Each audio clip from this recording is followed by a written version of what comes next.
Hello everyone and welcome to the Creative Noland podcast.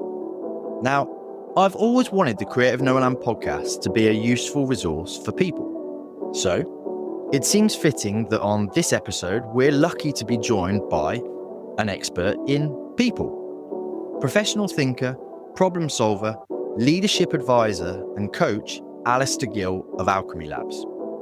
One of my best mates for 25 years, we both did our art degrees together, but Al went on to use his creativity in a very different way. Juxtaposing his creative degree with a seemingly unrelated master's in HR, Al has gone on to do groundbreaking work in his industry, disrupting and changing the way that huge companies like giffgaff, Beavertown, and Just Eat, to name just a few, optimise and get the best out of their people. You might be listening thinking, how does that all apply to me? Well, Al's knowledge and skill set isn't just for high-powered CEOs or big businesses. It can be useful for you as well. Whether you're an artist, entrepreneur, or anyone for that matter, looking to get unstuck, take control of your life, and achieve any of your goals. In this episode, we discuss Al's incredibly interesting journey, and even better than that, Al gives us a powerful list of things that any of us can implement into our lives to try to be the best or better versions of ourselves. So if you've got a goal that you want to achieve and to put a dent in the universe, as Al puts it, then you might want to take some notes, as Al is about to explain why you already have the tools to design your own life and you can paint your picture layer by layer. You can either make an excuse or you can make it happen. So, enough of me, let's get into it.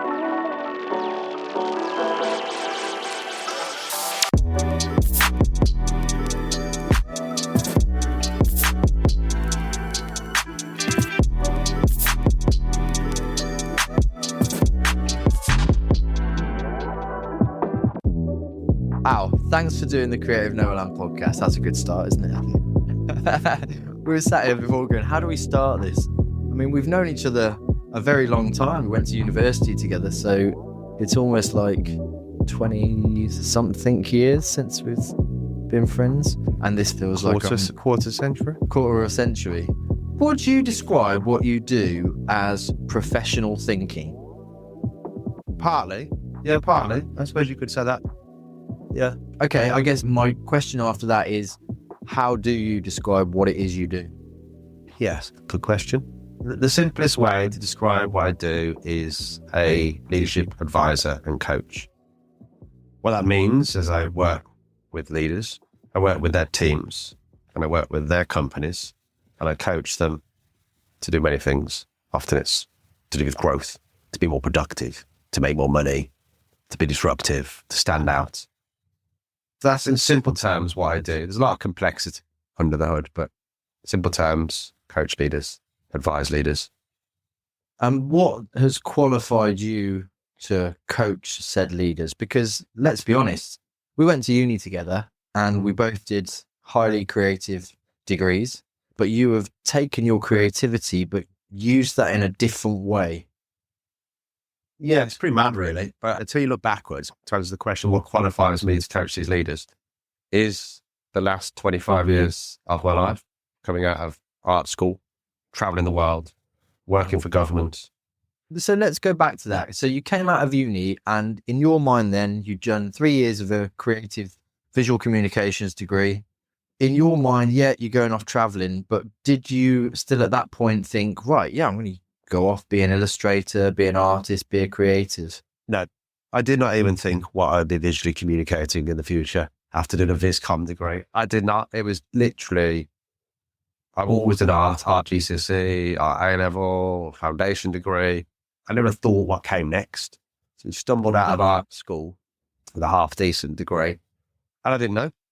I was young, naive, had a part-time job, living with my mates.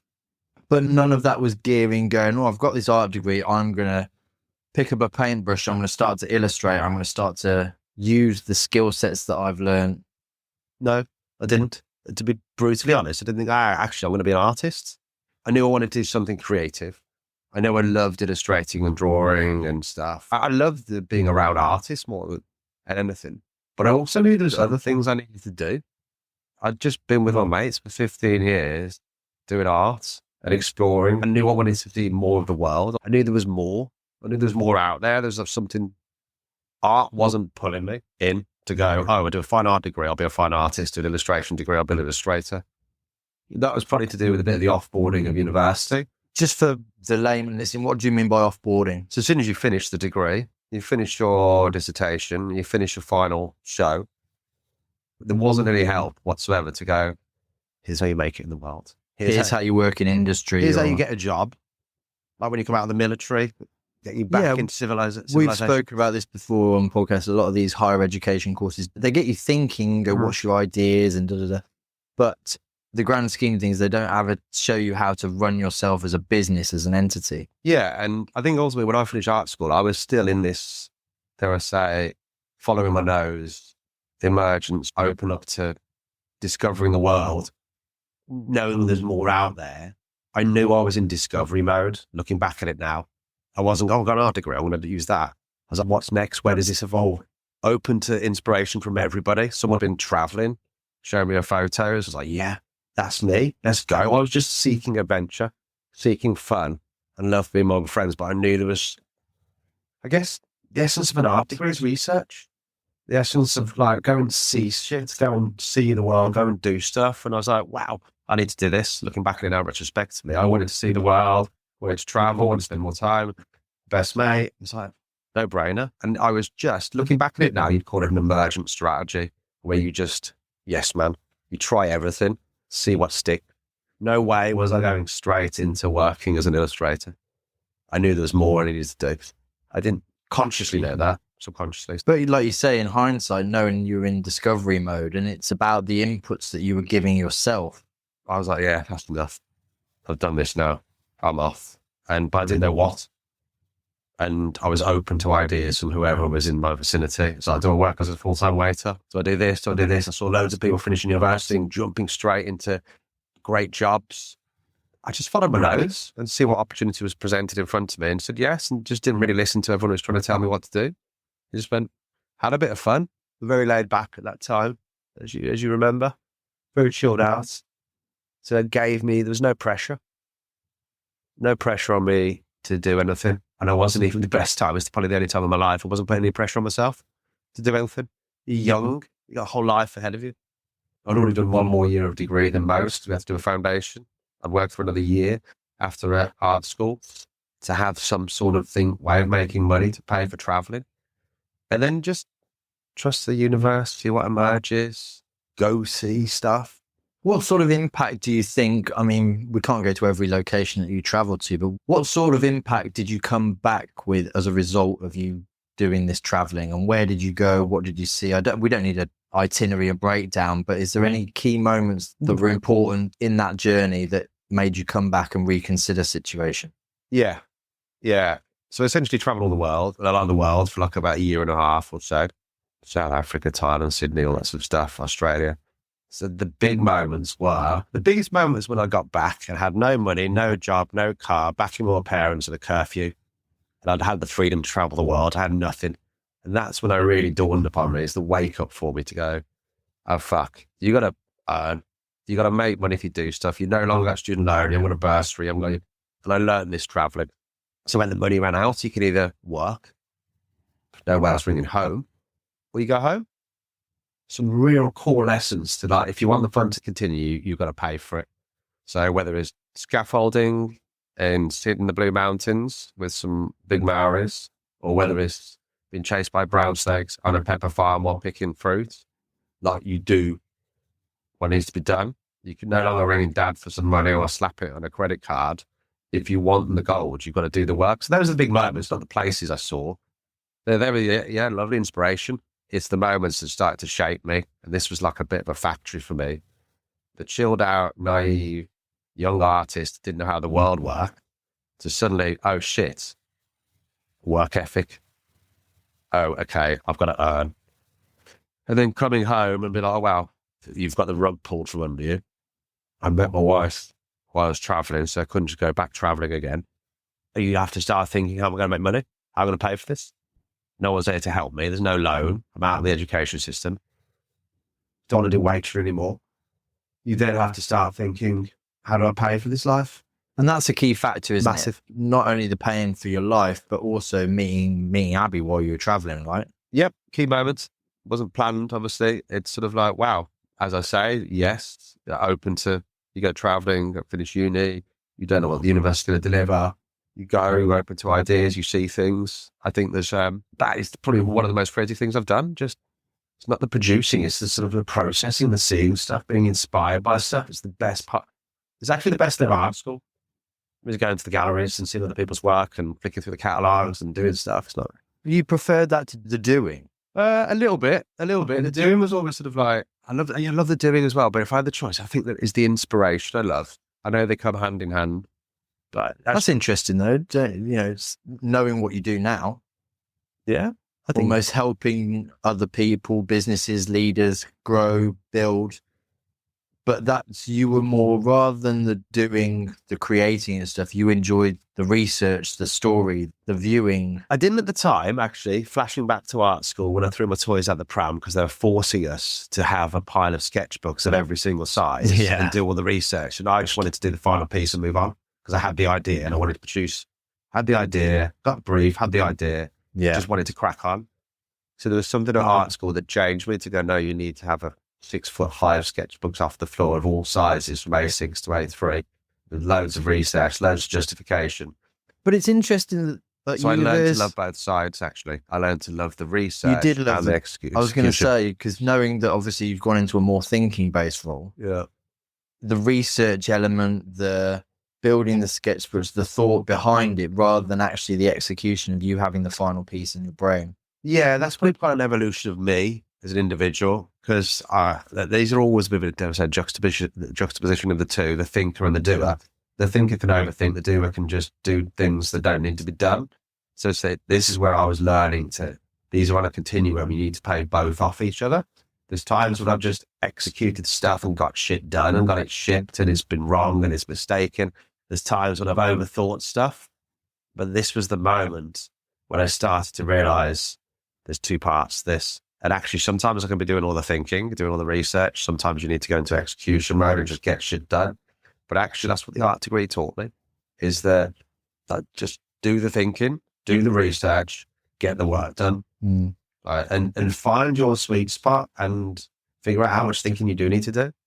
I think we're sort of jumping around a bit. So when you got back from traveling in this situation of back in your parents' house, this freedom's taken away from you, you don't really know what you want to do, you've got no job, you've got no money. What are you thinking about to get yourself out of that situation? Or what are you doing? Well, I'm thinking versus doing. I can picture it now. I wasn't thinking. I was doing whatever it took to get down to see Ab. That's all that mattered. So I needed to earn money. So should we just explain further? I mean, your wife, who you met traveling, Abby, was down London. Yep. And you're based up in the Midlands when you both come back from traveling. So you've got kind of this long distance relationship and it's all about just getting down to see her. Looking back at it now, I'm like, well, what was the most important thing for me right then? Is Ab, my girlfriend and now wife. So all efforts had to go on getting down to London and that needed money.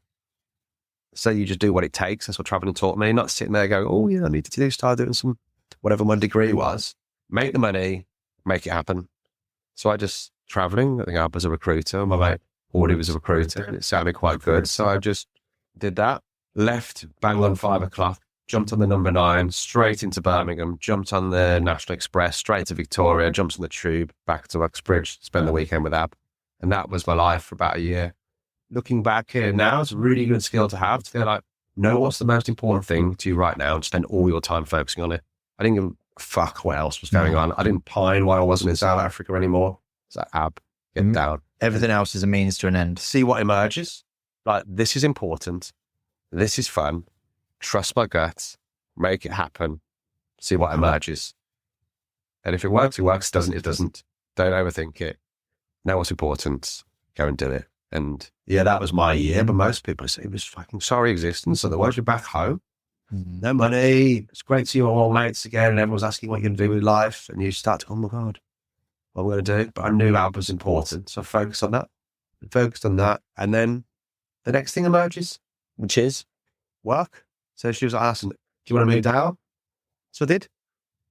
I don't think I told you. I didn't tell anybody. I just did it. I just went. I said, I'm going to move down to London. So I'm still laid back at this time.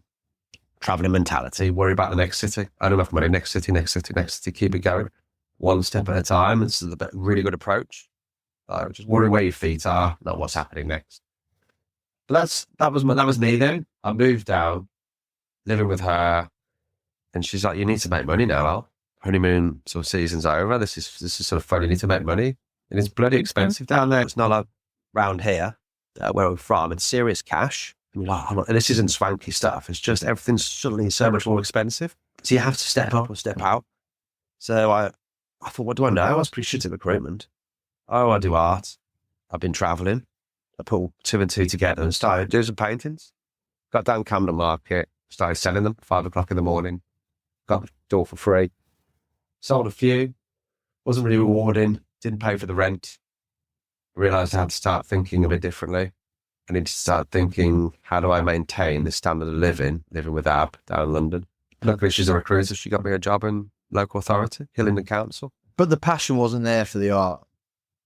Yeah, no, I loved it. I loved it. But you also got the contradiction of you needed to make some money. Balancing a lifestyle with that.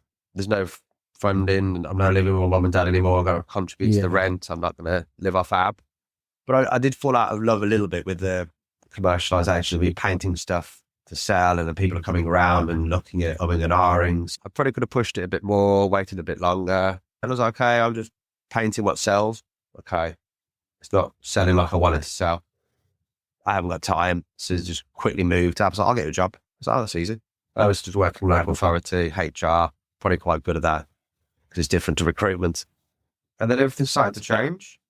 Why do you think everything started to change when you started working in HR? Within the council environment as well, because to most people, even to external people, friends, family, peers, you might have gone, well, why is Al working for local council? Oh, yeah. You've got the perception of working local government, council worker, all of that stuff. I never really cared about that. It was a means to an end at the time. And it was another adventure. And everything I do, whether it was working on a farm in Australia, working in a bottle factory on my own in Sydney for 12 hours a day, working in council, I just give it my all and find a way to have fun. And I found some brilliant friends there and I learned so much. And I just throw myself into it. Wherever I am, wherever my feet are, I embrace it. I really don't like it. If I have 2 bad weeks in a row, I'm out, I quit. But I can always find some sort of excitement in it. And I started to realise, even in this environment that everyone doesn't really get, there's some great people. And I started to really understand HR from a people perspective. Okay, can you say more about that? Because obviously, I mean, not obviously, but audience might not even be aware of what HR is. Yeah. So what was it about working in council in HR specifically? Can you explain a little bit about what HR is and what sort of things you were doing? And what was the love actually that you found for doing HR within a council? I guess this is where I discovered my love, it's the right word, but my passion, enjoyment from people. Essentially what HR is in a company, the HR department is responsible for people. The hiring of people, the developing of people, the firing of people, everything related to people is HR. So I was like, wow, I love people. I seem to have this sort of knack to love conversations with people. I'm able to build rapport with people. Build rapport, we like all that stuff. So I was like, wow, okay, there's something here. It's not selling our recruitment was. So I just rode the wave. And then they offered to pay for me to do a master's degree. And it locked me in for a couple of years. So again, I just said yes. Wow, master's degree, no chance I'm going to be able to do that. No one's ever successfully done it at the council and passed it. But I did it with a friend. We started to have bigger dreams then. We could start to see we could do things differently. We can run HR differently. HR is traditionally focused on not what's right with people, but the more negative side when someone messes up or dealing with problems, grievances, misconduct. And I was of the belief that why are we doing this? Let's focus on what's right with people. There's a better way of doing this. We started to stumble on that. Where are you getting that idea from? Like if HR is traditionally, let's focus on, we're just problem solvers, which is essentially what creativity is. What was it that was making you think about the benefits that you were seeing? Or I saw the problem because it was rubbing up against my approach. I was like, wow, why are people like this? There's got to be a better way. And then I started doing the masters, and the masters opened the doors. say more, what was it about the masters that opened your eyes about what HR could potentially be? Did you start to understand the theory of what's possible? Masters level is a different sort of level. This is like you are becoming the expert, and you start to go above what's operating currently. So all those hunches that I have and pushing back on the reality, the masters just confirm that there is another way. And at the same time, then during the masters, I then started upping my reading, started getting really into business, psychology, behavioral science, economic. And then I realized my love for learning, my love for discovery, whether you transfer from research into learning and applying it to HR. I then came out, finished the masters, passed with a friend, and then we just started applying it all. We're just like kids, applying all these different ways of doing things and started seeing the results, whether it's different approach to some HR policy or doing a restructure or just how to communicate. All with within people. local council? All within local council while we're going through, this is 2008 during the recession. But then we had our wings sort of clipped a little bit because you're like the young kids with all the new ideas, the more creative way of doing stuff. And looking back at it now, this is when I suddenly realized there's something here. That creativity, that research, what I got from art school, that learning. But it's funny, can I just pause you there? It's funny that at art school, you didn't want to do the research. I've got the idea, I want to make the final piece. And now you've found this love for the research, the theory almost. But that's the arrogant young kid who thinks he knows it all. And actually the magic you're seeking is the work you're avoiding. I learned to love that. And the masters really refined it. I was like, wow. And I just became a prolific reader after that. Ultimately, all the masters teaches you is critical analysis. You never get taught that before, to question the status quo. So you look back, oh, I was quite disruptive, challenges the status quo. Art school plus master's degree, you've got rebellious art students who question the status quo, but often may not know why. Then the critical thinking, critical analysis, which is you're supposed to question the status quo, pick stuff apart.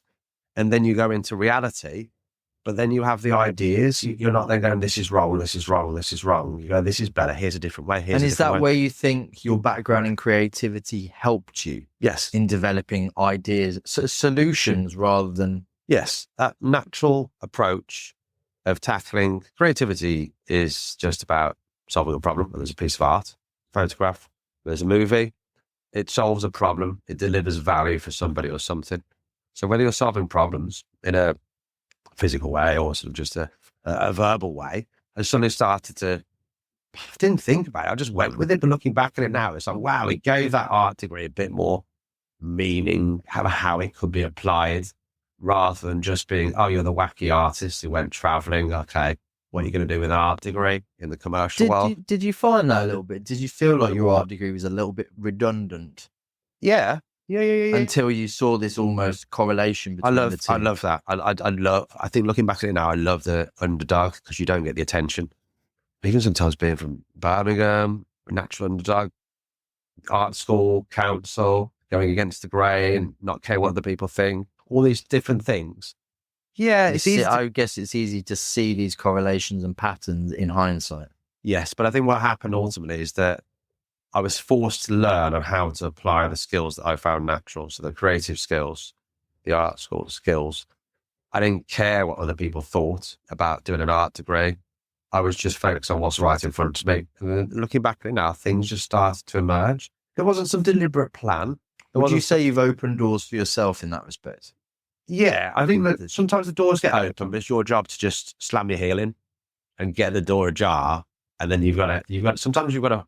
Because we are sat here talking about local council and people are probably sat there going, well, some guy who worked in HR and local council, why have you got him on? And well, I'm like, well, because that's not where it, no. That's the start of the journey almost, isn't it? Of the new journey. When I do tour, often I start off with the line, I'm a brummy, I'm a dad, I've got 2 pint-sized dictators at home. And I learned everything about HR on the coalface in local government during a recession when it couldn't be any harder.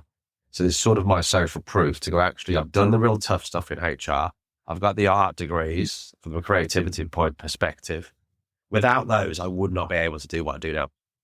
So I guess what I'm trying to do is I want you to start name dropping, because once you left local council, this is where much bigger doors started to open for you, right? Yeah, I didn't realize. And the skill set that you've developed, I'm guessing. Yeah, looking back at it now, it's a bigger door because where it ended up at the time, it was just another door. So I left local government.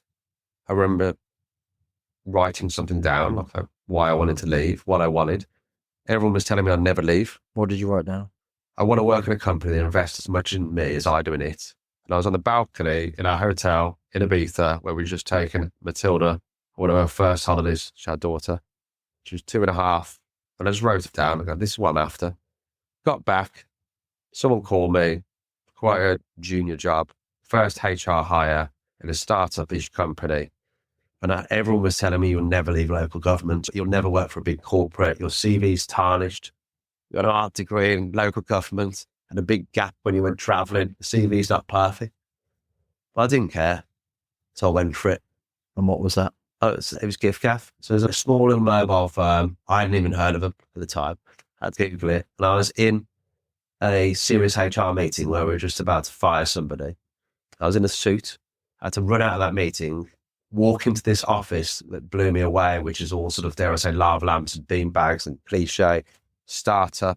Everyone's in like t-shirts and shorts. I'm there in a suit, quickly whip my tie off.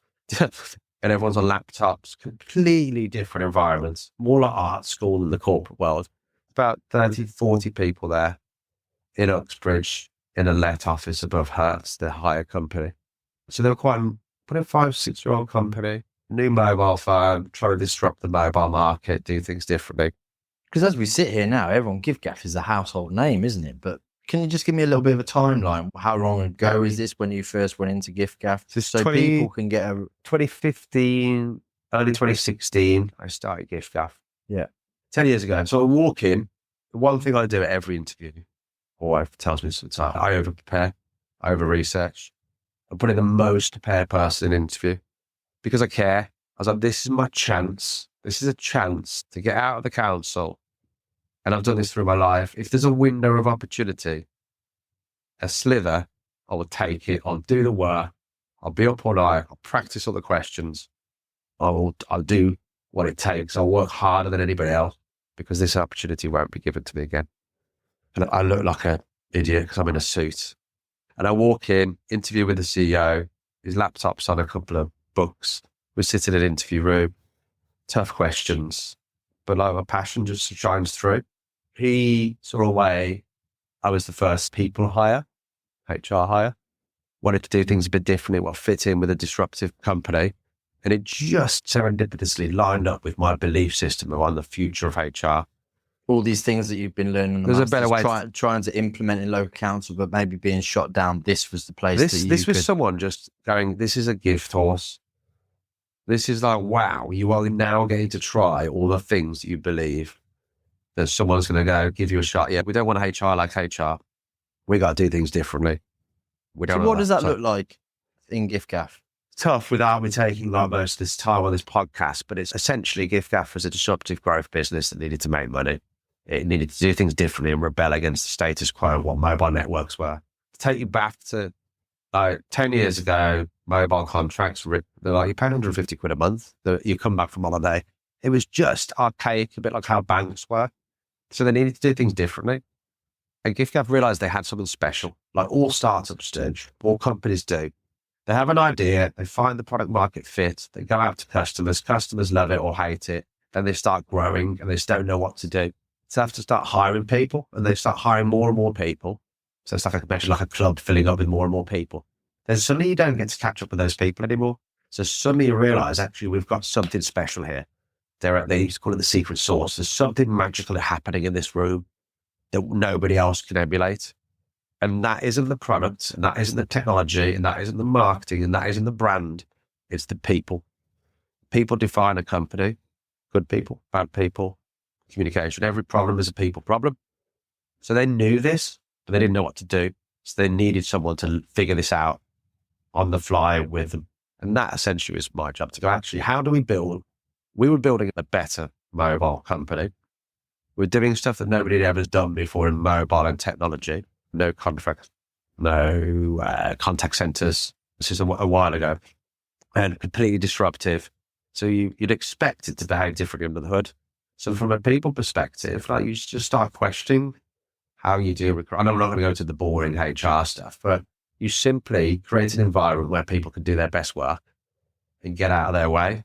And you suddenly realize all the problems that you have in the corporate business world are self-imposed by bullshit rules that don't even need to exist in the first place. Can you give us a small example of that? Okay, let's give it something really simple. Like at the council, you'd have to clock in and clock out your hours on a timesheet on an Excel spreadsheet. When you got in, when you went for a piss, when you left, and clock it all up and send it to your boss to prove that you've done your hours. Giffgaff, it didn't matter when you'd done the hours, had you done the work. We didn't need to monitor where everybody was. We suddenly realized, actually, we want to build a great company that does great stuff and moves fast. And to do that, you need to have people who psychologically are passionate about what they do. Obviously, on my master's, I'd learned all about the psychological contract and the psychology of discretional behavior, how to get people to do more than they're paid to do. How do you get people to do more than they're paid to do? If you love anything, you always more. Well, it's that thing, isn't it? If you don't work a day in your life if you love what you're doing. You don't stop. You don't go, oh, it's 5 o'clock. So that's probably the simplest of terms, Right. clocking in, clocking out. You could argue now the same dilemma is happening with where they work. Do we need an office? Do you work from home? Who cares? It's about the output. How do we create an environment where people can do the best work of their life? The company is successful in whatever terms you define that. This was growth, money, revenue, profit. And how can you do that in a way that people aren't treated like they are out of the industrial era? The world is changing. Most companies operate, and most of the world operates as if we're still in the industrial era. Clock in, clock out. Where you are paid for the time to input the work. In a more knowledge era that we're in now, where it doesn't matter how long it takes. Take the boiler person that comes over and fixes your boiler. Do you care if it takes 10 minutes or 10 hours? Doesn't matter if it charges 100 quid. You want as long as it's fixed. It's that old analogy. But now we're in this economy. So giffgaff was the... What was that like for you to start implementing the ideas? Was that exciting for you? All the ideas that you've been wanting to do on the masters that almost have been shot down in the local council. It was exciting in a petrifying way. But was it a sort of a validation of, oh, I get to see this in action? Now, retrospectively, yeah, at the time, when your boss, the CEO, who you meet every week, is then asking you to do something that you've never done before, don't know the answer to, how do we become the most engaged company in the UK? In other words, how do we make sure our people have more love, passion, sense of belonging, whatever word you want to use for this company, because we know that correlates with being successful and happy people, happy company. Happy is the wrong word. Psychologically engaged and committed. Wow, that's quite an expansive question that I can't answer in a one-to-one. But guess what? What did I do? Went home, worked like a fucking trooper, researched it, read it. That's why my house looks like the British Library. Book after book after book to find the answer. Spoke to anybody I knew who knew a slither of the answer. Again, going back to these research things that you didn't like at university, that's now almost like the passion and heart of your job. Yeah, it's like at art school, obviously I knew the answer. I thought I knew the answer. Here's the brief. There we go. Paint it. But actually, these are complex problems. How do we solve a complex problem? In hindsight, this is a bit of an off-piece question, but in hindsight, if you to have this joy for the research and stuff in the past tense at university, do you think it would have been something very different that you would have come out and done potentially with an arts career? Definitely. I'd have got first.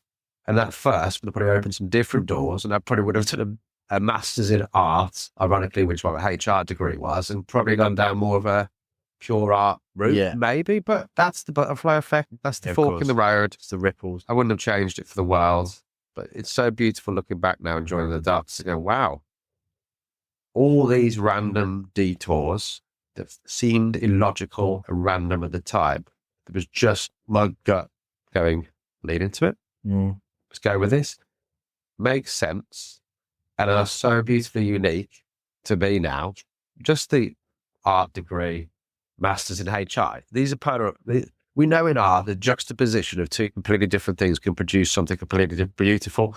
The innovation is putting two different things from two different worlds together and mixing something up, whether it's Heston Blumenthal with his bacon and his ice cream. It's that. And I was just doing this. I was just drawn to what I liked and what I wanted to do, not what anyone was telling me to do. And just going with the flow, and sounds quite arrogant at the time, but actually just beautifully naive and very lazy. Just follow my feet, follow my heart, don't overthink it. And when the fun stops, stop. I mean, because you were at giffgaff a long time, weren't you? And quite an integral time within the company as it was growing from this relatively small, unknown business to the behemoth that it is now. Yeah, money terms, you're talking, I don't know, probably 10x in size and finished on $500 million in revenue. So how much money it makes in a year. But you'd expect a company of that sort of size to have thousands of people.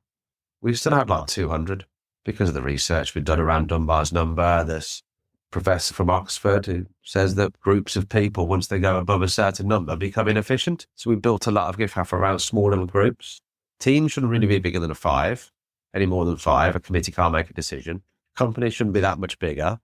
And all these things that everyone else was doing. So we weren't actually that clever. We just saw what wasn't working for other people and went, how can we move fast, have fun, be engaged, get stuff done? Because really high-performing people and successful people don't want to have hoops to jump that don't make any sense, like approval processes, budget meetings. Computer says no. They just want to be given the stuff to do their job and get on with it.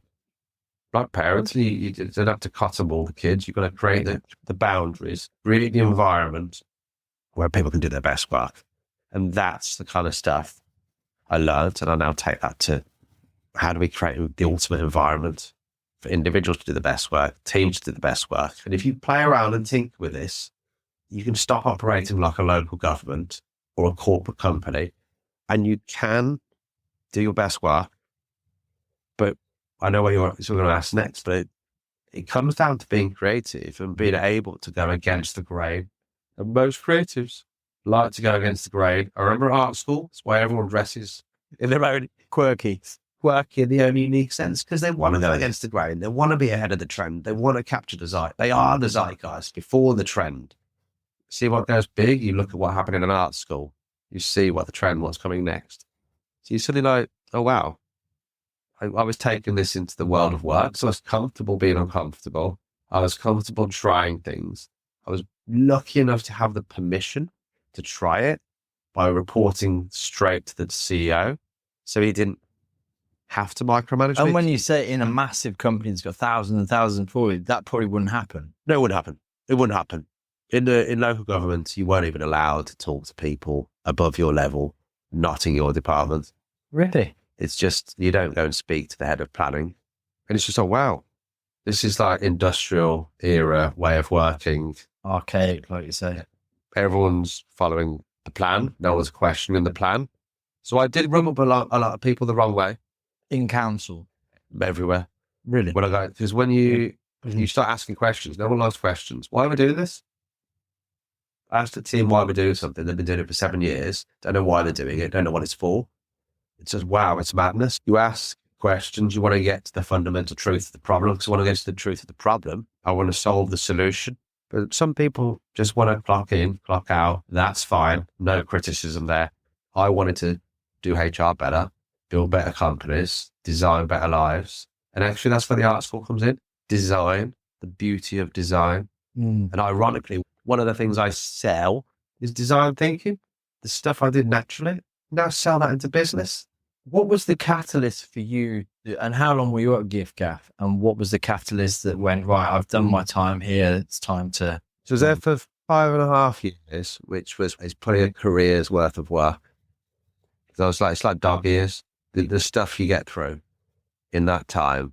Is that because it's a startup and it's finding its way and it's still got that experiment? It's not got the routines and the methods in place. There's a bit of that, and it's the people you're with. It's like you're on a rocket ship, it's going fast. And it's part of it is like, if you imagine my dad always said, to me, join a growing business that you don't really need to do much. You'll just grow with the business. You'll ride the wave. But in a growing business that people are growing as well, then it becomes like exponential growth, and you'll start to really skyrocket, compound your progression, you're learning, and you go, wow, you start to really see yourself pull away from where you were last year. So 5 years of giffgaff were like dog years. So that was like a 20-year career. The stuff I did, stuff you got involved with because you've got access to senior people who just want to crack on and get stuff done. And I didn't really think about it. Again, to answer your question, why did it come to an end? Is because all of the stuff that I've done that's come to an end, I used to create a bit of a diary where I used to ask myself each week, am I inspired? Am I learning? Am I having fun? Those are the things that are important to me. And as soon as one of those goes, I address it. As soon as two of those goes, I address it. If all of them go for a certain period of time, I address it. And that means pull the ejector seat.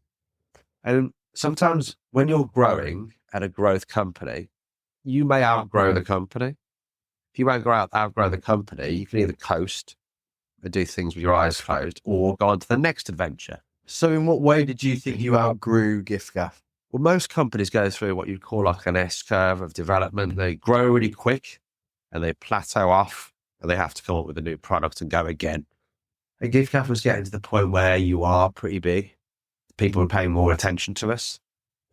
In the headlines a bit more, we're on the TV a bit more. The parent company O2 and the grandparent Telephonic were paying more interest because we were a big part of what they do. So they were starting to meddle. Then along came the merge between Virgin Media and O2. I was like, wow, that's an exit point. This isn't going to be the kind of place that I'm going to be able to continue to do my best work in the creative sense. But do you think you've done some of your best work at giffgaff? For them. I think I've done the best work for them. I think you either build stuff, maintain stuff, or dismantle stuff in the corporate world. And I was a builder, hence the creativity, design stuff, build stuff. That's why you see founders sell their company as an exit. And a few people who are respected and admired had moved on. So that's another flag. You have to watch the signs around you, what's happening. You have to take control of your own life and design it.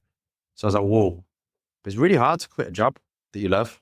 But COVID helped because that gave me the opportunity to start to think and plan my next move. Because when you love something, you're really busy in doing something. You don't really think about what next. I never did. I never thought about what next. I'm fucking loving what I'm doing. Stick at it. As soon as the love goes and the fun goes, then I'll go figure it out. Yeah. It's great when you're young. That's good when you're older because there's too big a gap in the middle. But COVID gave me this opportunity to reflect on what's really important and to start to apply all these skills to what I've learned. And what was really important for you at that moment? Family by far. I'd done my career. I feel like I'd moved away from being the artist and the council worker. I got a big name on the CV that was growing, that I could ride the wave of, and it's still a great company now. And the people there are running it's brilliant. So wow, I've now left. But while you were at giffgaff, that opened, being the head of people at giffgaff opened some doors, whether that's corporate speaking or events or things like that, right? Yeah. Yeah. Well, that's what happens when something gets famous. Yeah. Everyone wants a piece of you. Everyone wants to know how, Yeah. why. Exactly. It wasn't me. You learn this when you leave a big company. It's not you, it's the company. They want giffgaff. So someone from giffgaff's here. So yeah, it opened some great doors and I said yes to all of them. Some of them I didn't even ask permission for. What was some of the opportunities that arose, personal opportunities almost for you as a result of speaking gigs? The giffgaff got famous as a successful business. People wanted to know how to operate under the hood. And because my master's degree was a HR degree, I started embracing the HR community and they wanted to know what I was doing differently. So I started going to events, speaking at events, which was new to me, public speaking. Were you quite a groundbreaker in that HR world at that point? Everyone sort of doing it in that similar archaic fashion that the council was. Groundbreaker, yes. Yeah, thanks, mate. I'll put that on my LinkedIn. Yes, I'd say black sheep, the disruptor, but I had the confidence. I was no longer that young kid who'd go, we could do this different, we could do this better, but not knowing how, why, or having the credentials to back it up. I'm doing it. I've done this. So they got me in to speak about my work. How do you create a company? How you implemented all these things. How do you build an engagement strategy? What do you use? How come you don't have any tribunals? Tribunals when it goes really bad and the employee takes the company to court and you're in front of a judge. Yeah. It's an employment tribunal. And what sort of numbers are you speaking to? Is this thousands? Yeah. Thousands. Actually, he just reminded me. One of my last really big speaking gigs was on the stage where we graduated at university at the Centenary Hall in Birmingham. And it was just mind blowing. I'm just about to go on the stage before the CEO of Big Issue did the closing keynote for a HR director conference. I'm in Birmingham, my hometown where I graduated. And it's this massive imposter syndrome. Going, really? Am I just doing something differently? What's so special about what I do? But once you've done something differently and it works, that is useful. Because often people don't know, even now. If I knew someone has got the answer to the problem I currently have, if someone told me that, it'd save me doing the research. It saves you a lot of time. So you sort of don't have to get over yourself and go, like, it's no longer you on stage with an idea. It's you on stage with an idea, with proof, with a story. And you're just telling people, not here's a better way, here's how I did it. Yeah. So here's what we do, here's how we do it. Open source it, borrow and steal. So when you do one, people start asking you to more, start building your network. It's great for your credibility. Doors start opening. And even though you've achieved it, there's still, like you said earlier, that level of imposter syndrome a little bit. It's never going to go away. No. I asked my CEO this, giffgaff, one of the greatest speakers I've ever worked with. I was like, Ash, does the imposter syndrome go away? Do the nerves ever go? It's like, no. You just learn to roll with them. And you end up doing bigger and bigger gigs. The nerves will always be there. I got lucky. What do you do in that? Do you reframe in that situation? Reframe the imposter syndrome as, oh, this is just something new, rather than, because we talk about that a lot. I also got lucky that just before some of my biggest speaking gigs, I got married and I was the best man. So I had two of the biggest speeches of my life to give. One, luckily, with you.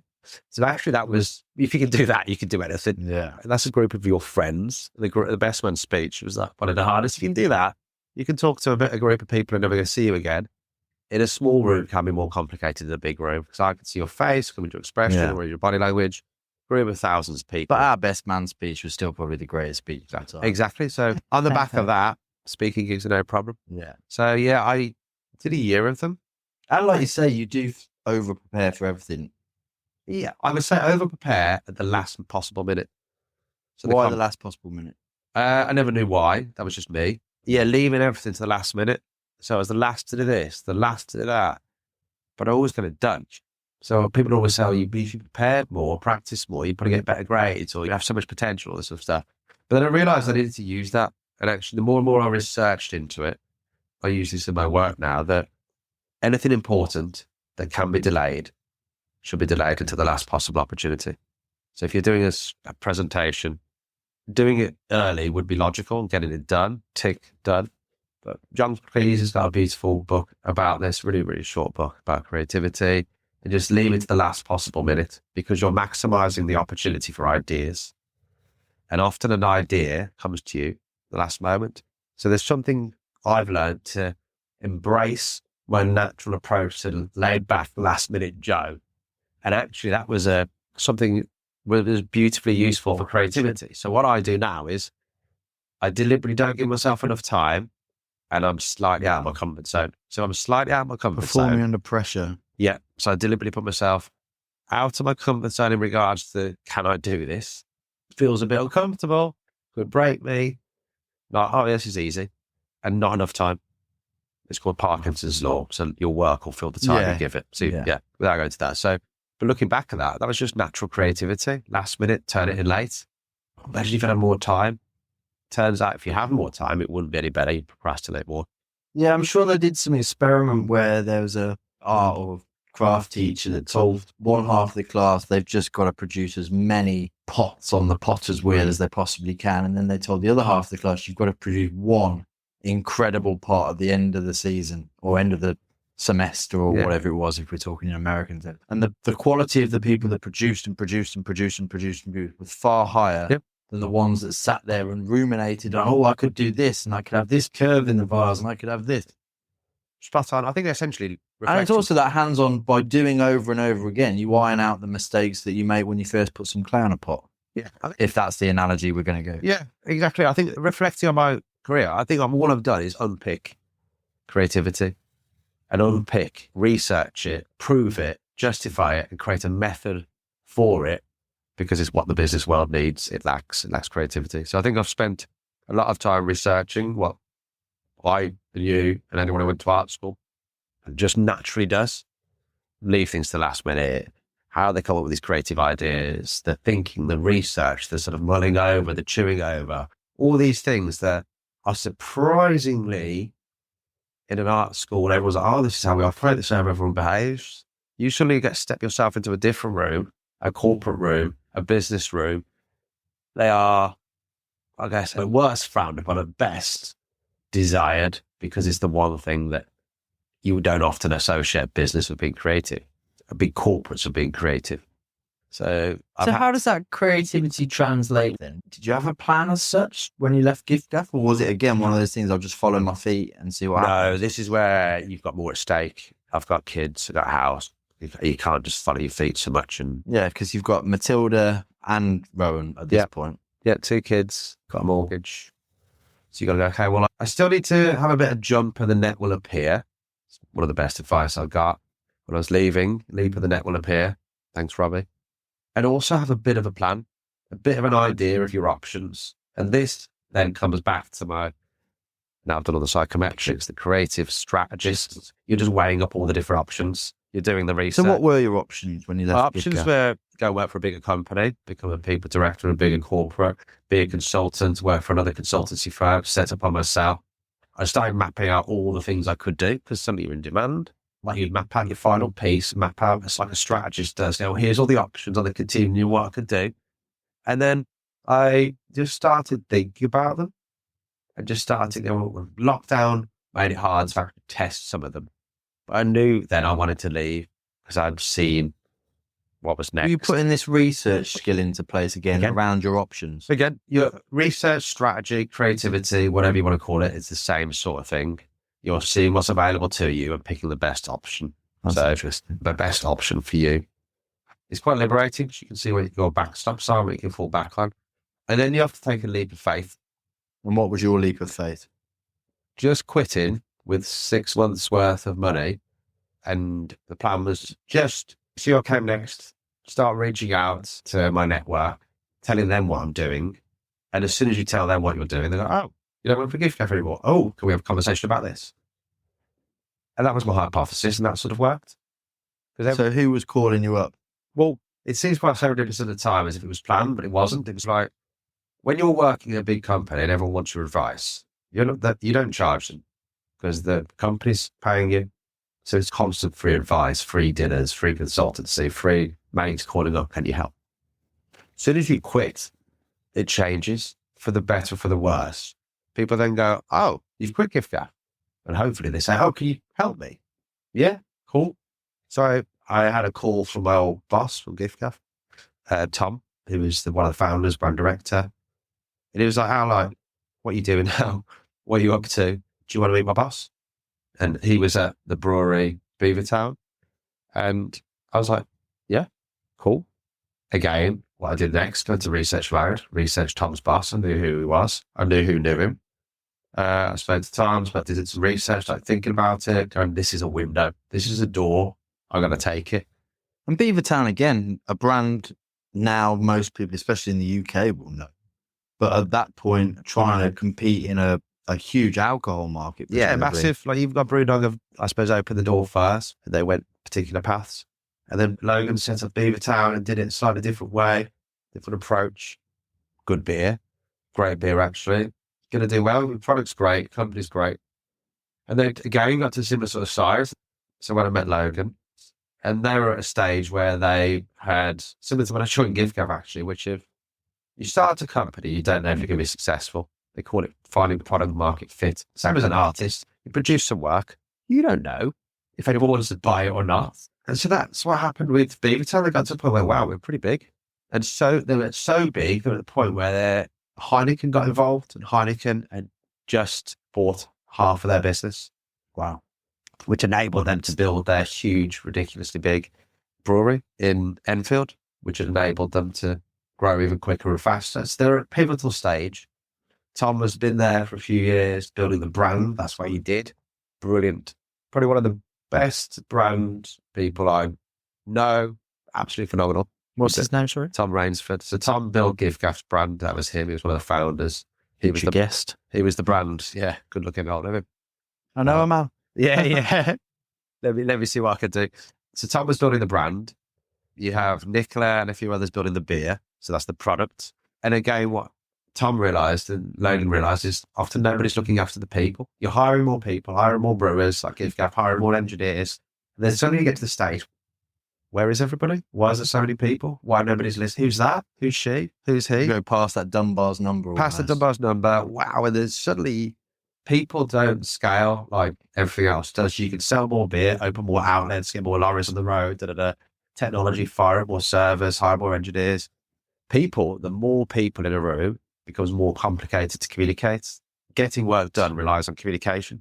So as a business evolves, how people operate have to evolve in it. So they knew we need to get someone in to solve this culture. We haven't got a culture. We need to build it. Do we know anyone who knows culture? And you've proven you can do that at giffgaff. So I'd done it with Tom before. So Tom was like, well, I know a man.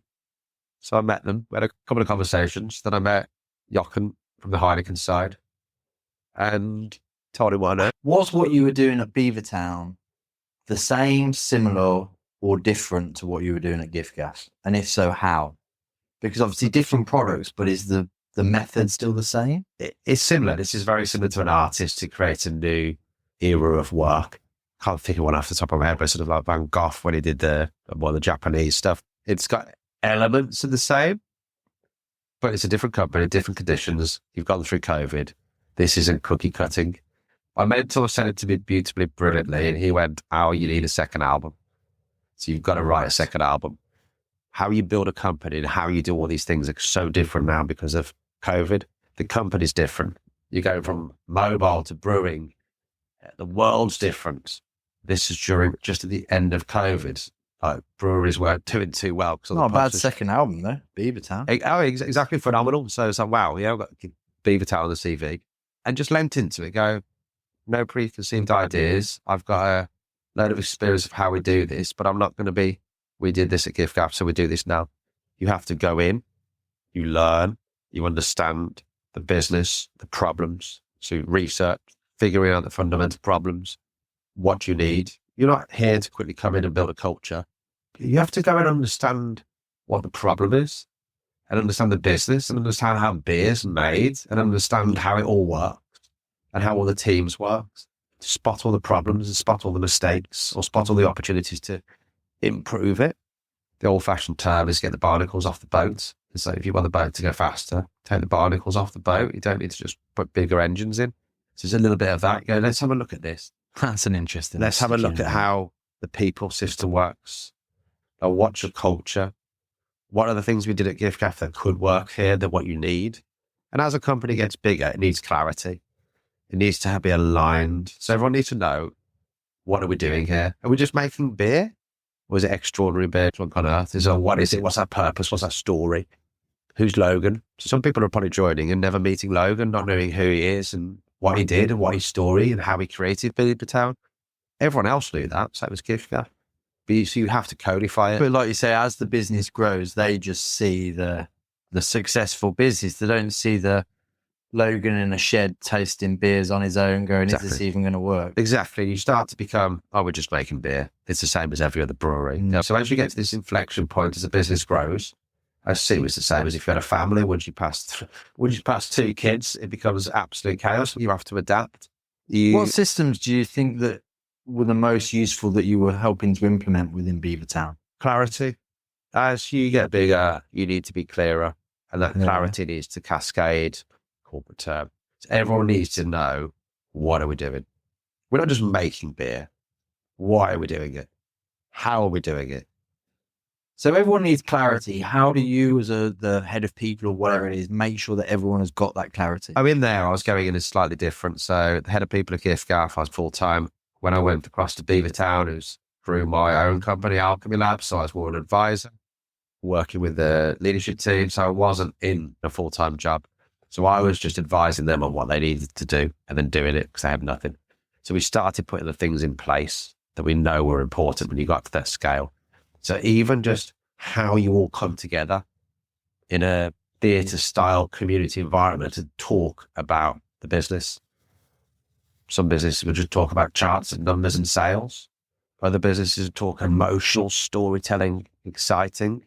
So you have to start to put these in place. You've got 200 people. And does that depend on the character traits of the people working in the business? Yes. Whether you go, oh, we need to do a bit more statistical and charts wise, or we need to give these people a story, or yeah, you have to come in and start thinking about, do people really care about this business?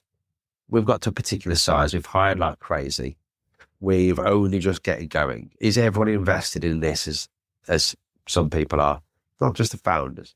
And often the answer is no.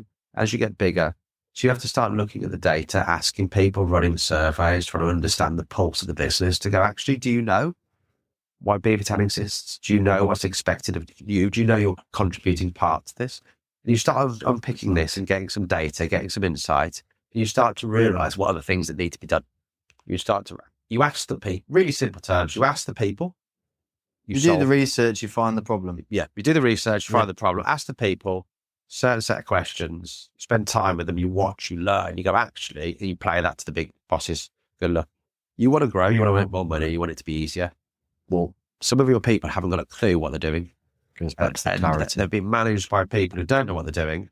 They don't know where we're going. They don't know what the year plan is. They don't know what the strategic plan is. They don't know what the numbers are. They don't know what products are coming down the pipeline. They don't know who Logan is. They don't know this. They're just a hamster on a wheel. They're not. They're waiting to be told what to do. So all you're doing is aligning that. And that came from, I learned in HR, is that every problem is a people problem. And every people problem is often boiled down to a miscommunication problem. So if you don't get the outcome you want when you're in a conversation with someone, it's probably down to you, not them. Yeah. But in this world, how often do you have a conversation with someone who, he didn't fucking get it, oh, it's his fault, it's her fault. Blame, division. Once you embrace that you are the problem and you are the opportunity, you can change how you communicate it, how, when, the timing of the delivery of your ask, the influence, the persuasion of it. And this goes back to the psychology you were talking about, wrapped up within HR, I'm guessing. Like how you deliver something, I'm going to crude it, it's like the shit sandwich is one that I would say, yeah. You know, two compliments surrounding some bad news in the middle. News. Here we go, yeah, you're really great, Matt, but it's like the shit sandwich of feedback. You start to realize the composition of creating a great company. And a company is just a collection of people. If a company is a collection of people who are focused on making beer, making mobile, making phones, making settings, whatever it is, that's their job, to create those people, to efficiently create value for the markets, the company profits, so they can stay in employment. Simple. But people are people. People have got shit going on in their lives. The world's crazy. There's so much going on. So you've got these, dare I say, irrational resources in a business. There's so much going on with all these needs. They can't be treated like a machine, switch on, switch off. We don't work in 8-hour, 9-hour days or whatever it is anymore. It's quite crazy. So you've got to figure out what the conditions are you need to create with that business, so those people do their jobs, get them done in the least amount of time, so the business wins, the people have a life, they can go home, and everybody wins. And as the business gets bigger, this becomes more and more complicated. And you think you know what you're supposed to be doing. So the number one question when I've done any survey is you ask people, do you know what's expected of you? So anyone who works for you, if anyone's got anyone who works for them, do they truly 5 out of 5, 10 out of 10, 100% know clearly what's expected of them this week, this month, this year? Often it's not. Most people are flying by the seat of their pants, waiting to be told what to do. Just waiting for the paycheck at the Waiting for the paycheck. So if you can increase the amount of how clear people are on what they're doing, guess what? They can just get on with doing it. You don't have to monitor them. They just get the job done. They can work from home. They can do all this sort of stuff. So increasing that metric directly correlates with the engagement of the people, which directly correlates with making more money. And if you make more money, everyone's happy. It's sort of that simple. You look at the metrics, you look at the research, you're constantly tweaking. It's not as simple as happy people, happy business. So essentially that's what I was doing at Beavertown and what I did at giffgaff and what I do through Alchemy Labs at the moment. What other brands have you found yourself working? Because we should talk about now, because obviously now you have your own entity, Alchemy Labs. Yeah, so Alchemy Labs was set up after leaving giffgaff. Beavertown were the first clients. I was supposed to be there for 3 months, stayed there for 2 years and just rolled on because an emerging business, growing business. If you're good at what you do, you end up sticking around and go, hey, how can you do this? Hey, can you do this? So I really got to test out some of the things because I didn't want to be a one-hit wonder. And like we said, great second album. Great second album. I was feeling like an imposter. I had to prove it to myself. You leave the big company. Are you anybody? I think we're still the same about Selfridges. It's like, you realize it's not you, it's the brand, and you start to then go down this route. So you have to prove it again. The world's changes. Can I do it again? Awkward second album. So did it, lent into it. That opened some more doors, stayed there for a couple of years, did some work whilst I was there. And then what I really started to do is go, what difference do I make? What do I bring? Because I'm no longer a job. I'm a contract, a day rate. I've got to put a price. And essentially with what you do, the rate on investment, the return on investment is somewhat invisible. The contentness of the happiness of the people in the company. How do you measure that? Or is it all measured by output? If they've got a higher output, like you say, everyone with the company, usually if they're happier, they'll work harder. Yeah, it definitely goes deeper than happiness. It's about true engagement, because you can be happy, but not productive. Happy, but not successful. It's deep, it's engagement, it's psychological commitment. So if you believe that your 150 people, if you increase their psychological commitment, their engagement with the business, they will do more work. Not more work, actually, better work. Yeah. Well, then I can help you. If you think people are just a resource, you can turn and burn, binge and purge, use up. Like if you look at the term human resources, do you treat people like resources? Well, humans. Yeah. I could have gone down the route of working with businesses and I'll go in and fire loads of people. I'll do restructures. I'll make loads of people redundant. I'll cut costs. I'll save you millions of quid. I can get rid of people and make sure you're not in a tribunal. Jesus, no, that doesn't go with my belief. So I'll only work with the companies who think there's a better way, think there's a different way. If they don't, I don't care. I'm not working with them because it's not going to work. So a lot of businesses, because we treat people like resources, clock in, clock out, micromanaging, spyware on your laptops to watch your keystrokes, all that sort of stuff. But really, if the belief of being really clear on what we're doing, we're really clear on why this business exists, really clear on where it's going, really clear on what matters, and really clear on what your job is towards that. Hey, Matt, this is your job. Here's where we're going. You're super important. You're a vital cog in the Don't wheel. do all these different things. Yeah. Focus on this. So focusing people on the problem and getting this stuff out their way. As a company, you can move so fast. As it cuts through bureaucracy, all that sort of stuff. Yes, arguably it's invisible, but most investments are nowadays. But it's impactful. Does that become tricky if you're pitching to new clients that perhaps don't know your worth or your social proof as it is? Or are most of your clients coming in because they've already seen what you're doing in other? Some, you have to know when to pull out the big dogs and say, I've done this, but that doesn't always guarantee the work. Often people are coming to you with a problem. What we were talking about earlier. When you're bursting a water pipe in the house, you got a problem. You just want someone who's got the solution, who knows how to solve it. It's priceless. Someone who's done the work before. Someone who can do the job. There's the social proof. By doing it, you've given yourself that social proof. You've given yourself the permission and the credibility to go, I've solved your problems before. I've solved problems like yours before. I can potentially help you. And Giffgaff, great first album. Beavertown, second album. And then you had a couple of, if we're going on music analogy, you've had some EPs where you've done big things. So during Beavertown took up a lot of the time. I was getting work from Ernst & Young. I did some stuff with them, did a keynote talk. All their group of their partners flew in from all over the world.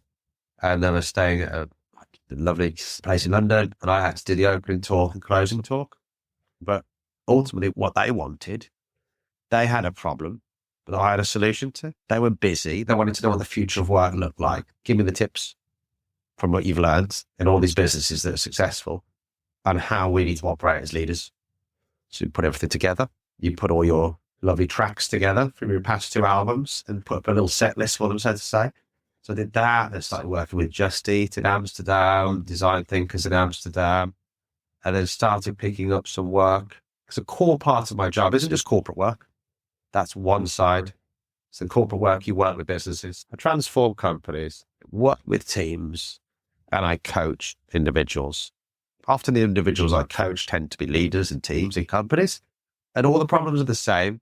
You're unlocking creativity, you're unlocking growth, you're solving a problem. People are busy now, companies are busy now, teams are busy now, but they're busy often doing the wrong stuff that doesn't produce. Imagine a factory, super busy, smoke coming out of the turrets, loads of things happening, but what's coming out on the production line is like one little thing, very inefficient. So I sort of help companies design better places to work. I help teams unlock their greatness, and I work with individuals to help them be the best versions of themselves. That sounds quite cliche, but we get in our own way. And all of these things that I discovered at Beavertown and giffgaff are the component parts to what I do. So I've picked up more work with other clients, Finastra, brilliant tech firm in the banking sector, huge company, did loads of work with them, with their leadership development programs. My next question then, as you're doing this under the banner of Alchemy Labs, what does alchemy mean to you in this context? It's quite close to the true definition of alchemy. That's why I picked it, not because it's just AL and Alch, is that it's something which is misunderstood. It's turning something that they perceive no value into something of great value, turning lead into gold. It's a little bit of smoke, a bit of magic, a bit of art, a bit of science. You won't truly understand it, but you want the outcome. So sometimes the most complicated things in this world, we don't understand. So just because you can't measure it doesn't mean it doesn't matter.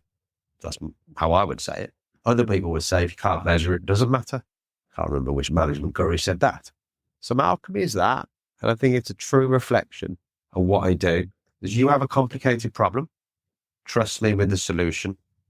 This is the journey we have to go on. But is the alchemy related to the fact that you're then mixing that creative thinking with business corporate thinking? But if you think about it, every time someone comes to you with a problem, so you're an individual comes to me with a problem, a team comes to me with a problem, a company comes to me with a problem, the solution will have to be something creative, because otherwise they would have tried it themselves. So it would have been logical. Well, they can't come up with ideas. You can't tell me a team of 150 people can't come up with ideas.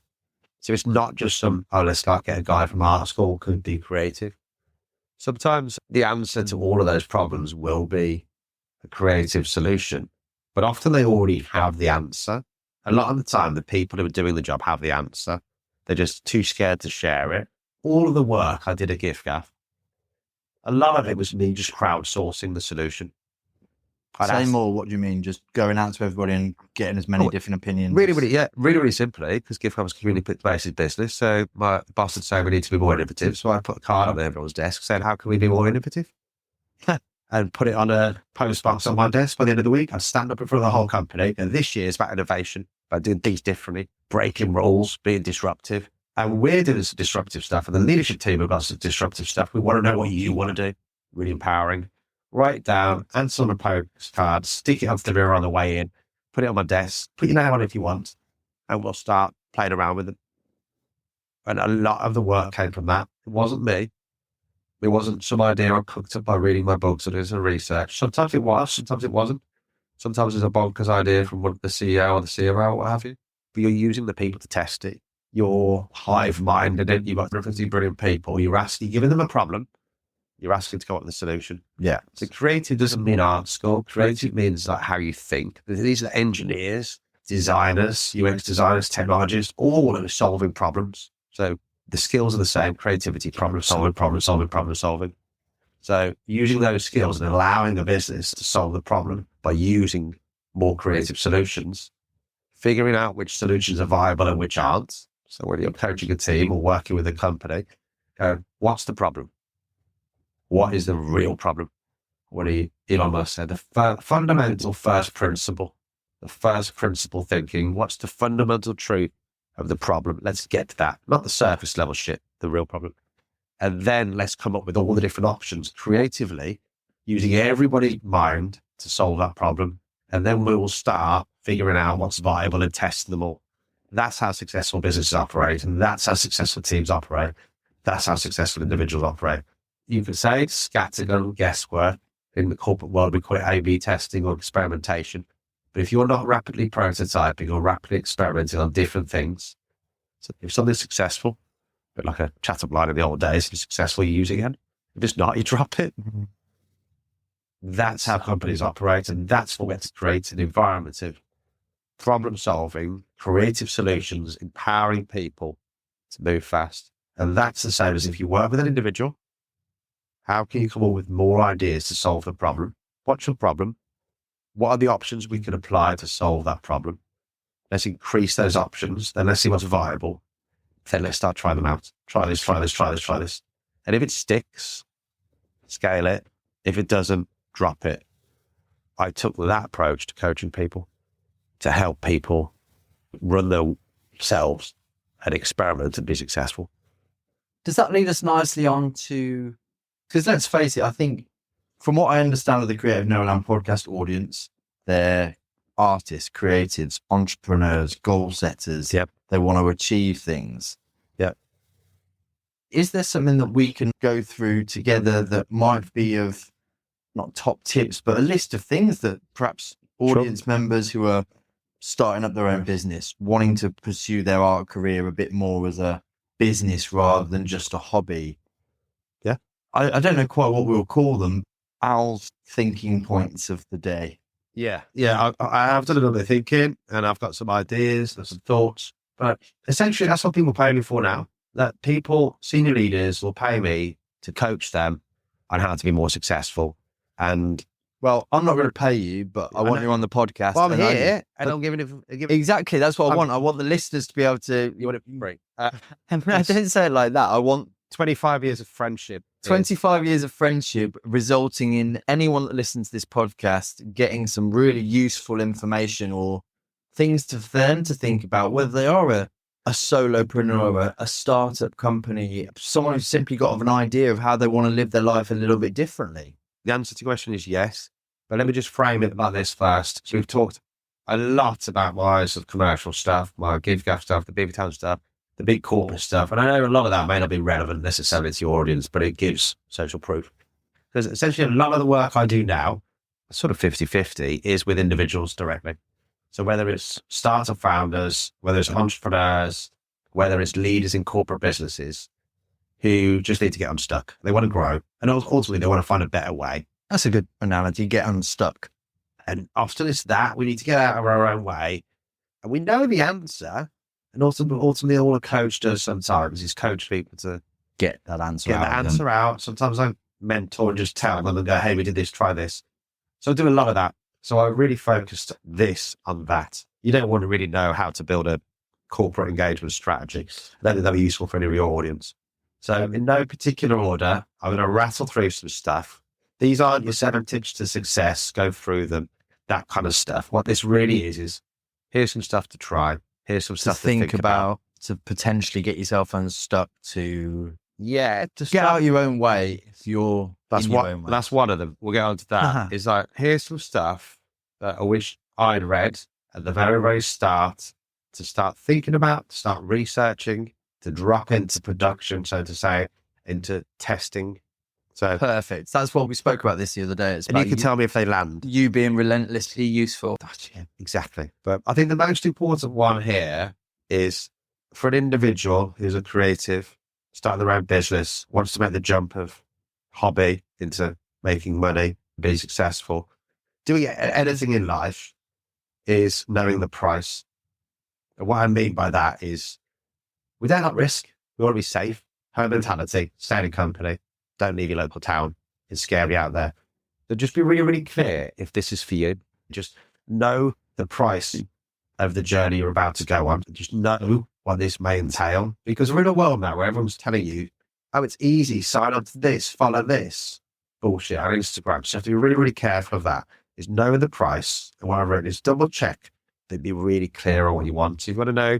With a little pushback, how do you know the price without putting yourself in that position? This is what I was just about to say. You have to be really clear on what you want. You don't need to know what's going to come down the line, but it's definitely going to cost you, and it's definitely going to be hard, and it's definitely going to be uncertain, and it's definitely going to push you. So is this truly what I want? Yes. Right. So the first thing before you go into this, it's a little bit like you're going to go on a Frodo style adventure. You don't know what it's, and you have to think about, why am I doing this? So pin it, anchor it to why. I need to get away from the life I'm living now. I need to provide for my family. I need to live in London. Just figure out what that looks like. I need to make a name for myself. I need a legacy. I need to prove my dad wrong. These are all common things. I need to show people I'm not a loser. And these are all things I've heard over coaching. So know your why, without quoting Simon Sinek. Know your why you're going to do this, because that'll give you the protection for when shit gets real and it gets hard. Yeah, the barometer of how much you want it. Start there. Write that on a piece of paper. Why? Because most people give up when it gets hard, and you've got to know why not to give up and push.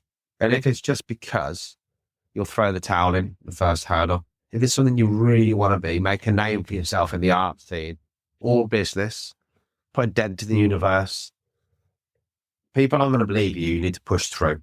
I think that's super important. Second most important point, so obvious, do the work. Do the fucking work. What's the quote you said earlier about the magic you're looking for? Magic you're seeking is in the work you're avoiding. I don't know anybody successful in whatever terms you want to define it who doesn't graft. Put in the work is underestimated. Produce the work. Look at all the prolific artists. Produce. I can't say that enough. Talk about it, live it, breathe it, work. If you don't like doing the work, question the first point. Well, it's like we go through creativity is a verb. Yep. You've got to do the verb. Yep. Do the doing. Do the work. Next one. This is from the tech world. You are the product. So what do you mean by that? So once you realize that you are a product, you think about yourself as a product. People are buying you. People are buying me. In the world that is emerging of AI, personal brand and individual reputation will be killer. So that people buy from people. People buy from people. People buy from reputation. People buy from personal brand. People buy from you. So if you are the product, your company is the product. If we operate companies and teams like products and we optimize them to be successful, why shouldn't we optimize an individual? So once you start thinking about yourself as a product and productizing yourself, product, not the greatest word, but it works in tech. A product, how do you sell it? How do you market it? How do you develop it? Where do you seek feedback from? Who are your customers? How do you maintain it? How do you fund it? Your company, yourself. How are you improving yourselves by these tiny metrics that are each one by asking someone, oh, how was that for you? What was the experience of that like? Did that hit? Put it in art terms. When the art came, was it wrapped nicely? Did it have a nice certificate of authentication? All those elements. Yeah, like a company would.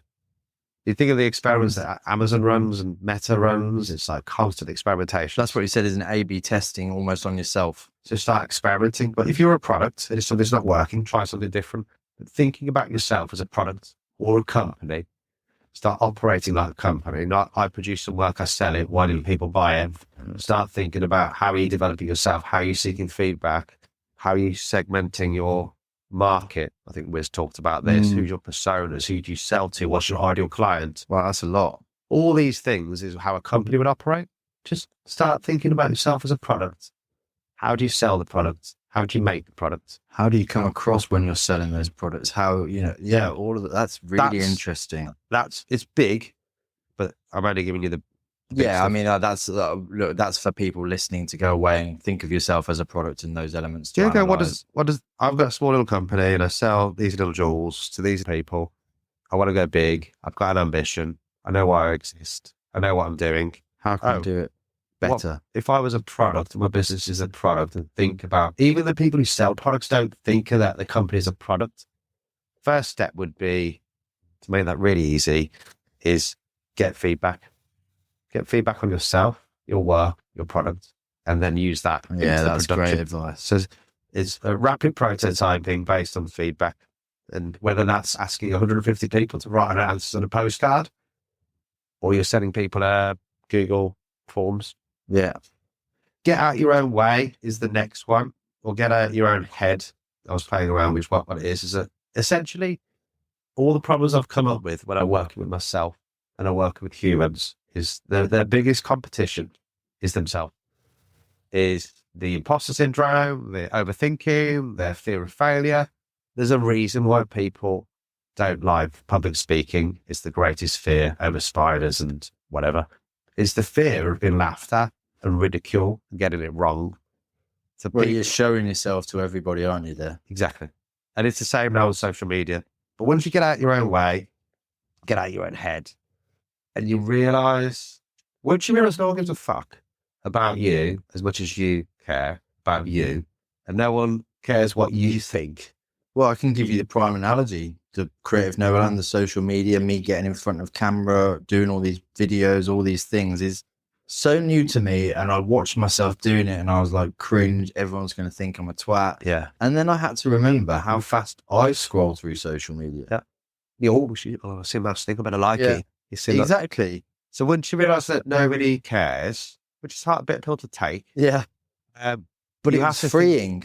It's liberating, but you also then have to go, in this time where people's attention is scarce, how do I make them care? I've got to work harder to make them care. So how do you make them care? Get out your own way. Stop tripping yourself up. You are your biggest competition. And often, if you mess stuff up in life, you mess stuff up in work, often it's a human thing. It's a human decision. You made a poor decision based on limited knowledge, or you've let a bias creep in, or you've let imposter syndrome take control, self-doubt. It's quite a big one, but I think get out your own way is half of it. And the other half of it fits with the last point about you are the product, is that take these phones every 6 months or what have you, you update the operating system. Are you updating your own operating system? Are you improving your quality of thinking? Because your quality of thinking improves your quality of work. And how do people improve their quality of thinking? Well, our school, we went on our trips. We saw work. We went to see Warhol in Prague. We gave ourselves inputs. Yeah. Increase your inputs. Read different things. Increase your scope. Don't just read the same paper. Read different fields. Try different stuff. If you're not happy with what you're doing, if you're not learning, someone said to me, learning is the new pension. So you have to be learning as much as your product is learning. Otherwise, your business will outgrow you. So my big bit of advice, once you've got out your own way, is start learning who you are. This is a lifelong journey.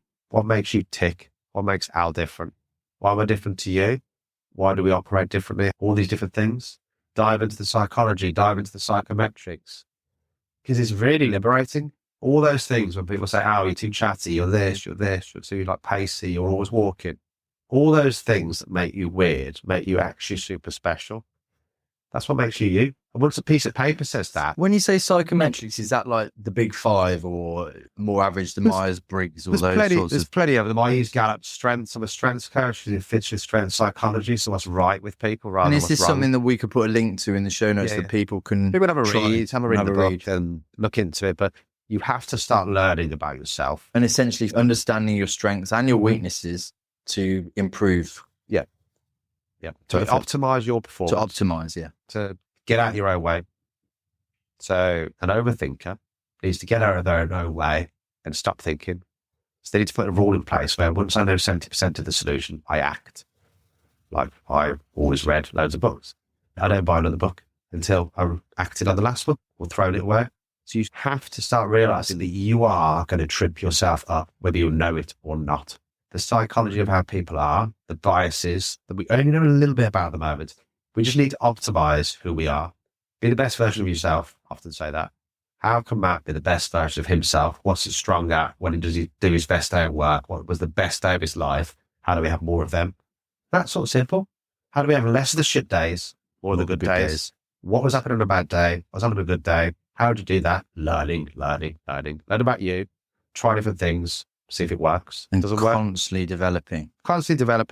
Yeah, that's what I mean. This is what we discuss it a lot. We're an evolution. We're a constantly developing bundle of cells. And I feel sorry for the people that are very stuck in their own routines and won't get out of their own way. Well, it's Darwinian evolution, survival of the fittest. But it's the ones who are most adaptable to change.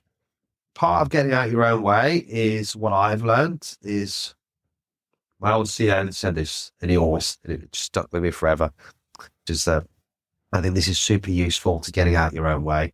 You have to hold strong opinions loosely. Strong opinions loosely held. Be prepared to be wrong in this Well, now it's like, forget about your ego. Hold your opinions loosely. Have strong opinions. No one wants weak opinions. Have strong opinions until someone presents some new data. We did debate training. It's beautiful. You learn how to debate and just listen to what somebody's saying. Maybe I'm taught this. To listen to what someone's saying and not go, no, you're wrong. You go, actually, that's really interesting, Matt. I was just about to say this, but you know what? You're right. Because what you're doing, you're learning. It's not about being right. It's about learning. So optimized learning means the price of that is you have to be prepared to be wrong.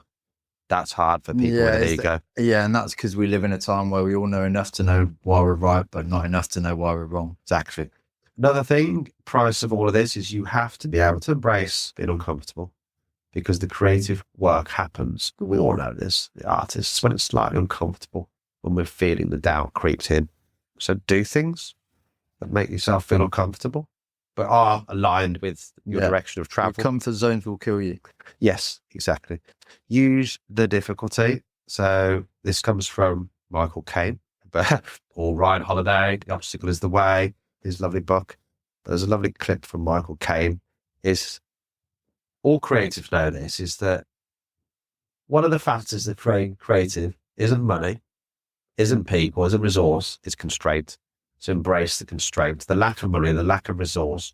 Use what you've got, use where you are, use the difficulty. And the reason I say this, and I do this with a lot of coaches, is that people are like, yeah, when I've got a gallery, when I've got a house with 3 kids and a pool, no.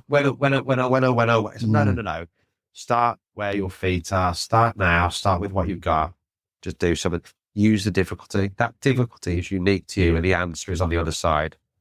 Cut the excuses. Own up to the problem. Yes, you haven't got what someone else has got. You haven't got their money, their resource, their privilege, their access, their job, their CV. Start by starting. Use the difficulty. Next one is build your board. The boardroom, board of advisors, is as an individual, just check the people around you. I always say Roger Federer, at the peak of his game, had like 10 coaches on all these different component parts. Every sports person, executive has all these different coaches helping them on nutrition and thinking and finance. Just check if you're going to go on a bit of a journey that the people around you have been where you are going. If it's, I'm pretty Give us some of the 5 people you spend the most time with sort of vibe. There's a beautiful quote about that with a few swear words in which I repeat, but it's like, have they got the knowledge? Have they trodden the path you're about to go? We've surrounded by creatives and full of ideas. I don't need that.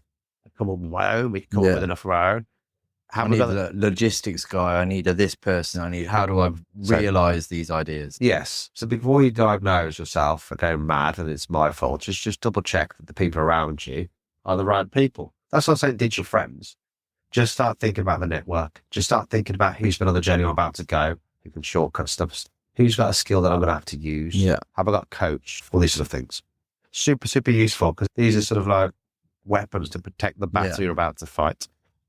And a few more. Dream big. I've written down treasure map.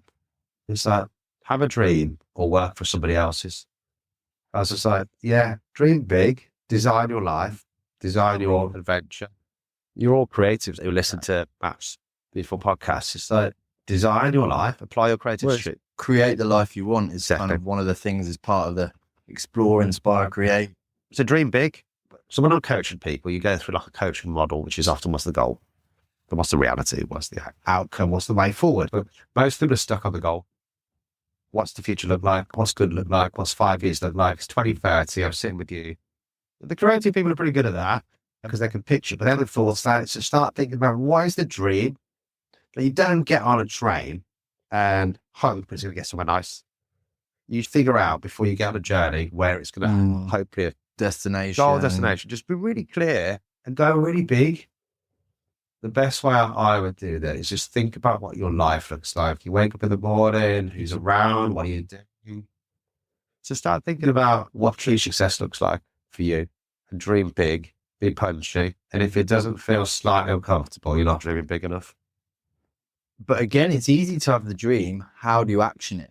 All the other little bits. Yeah. So you sort of have to have the direction map, the direction of travel. You have to get out your own way. You have to have a plan. You have to start. You have to be surrounded by people that are going to help you. All you. these things are things to sort of try. I've got a couple more. I think they're all useful, mate. The shortcut to it is don't take advice from anyone who hasn't got what you want or hasn't been where you're about to go. Yeah, that's great. So figure out who's got what you want, who's got the job you want, the life you want. It's like, who's got that? Ask her. Ask him.